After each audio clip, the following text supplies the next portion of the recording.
it's Marky.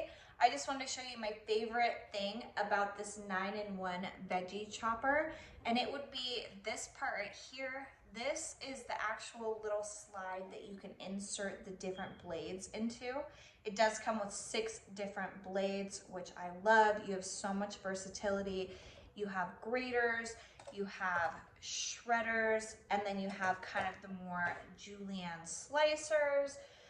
It's so versatile and it's so easy to use.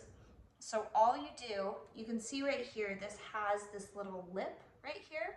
And then on the slicer itself, it has the same little lip right here at the top, so it's easy to remove. It has these 2 little slots, if you can see them right at the top. All you do is put that right in there and push it in, and it's ready to go.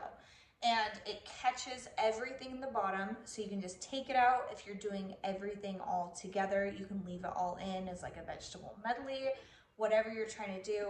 Super easy to remove. You just take it straight out, and then you can put in your next one. You just want to find those little slots on the top right there. They stick right in super easily, pops right in, and you're ready to do another cut of vegetables. I think it's so versatile. I love how organized it is. All of the slicers come in this little container, so you can keep them all contained and maybe just put them in the bottom of this when you're storing it. So easy, so convenient, so easy to clean, and so easy to use. So I hope this was helpful. Thank you.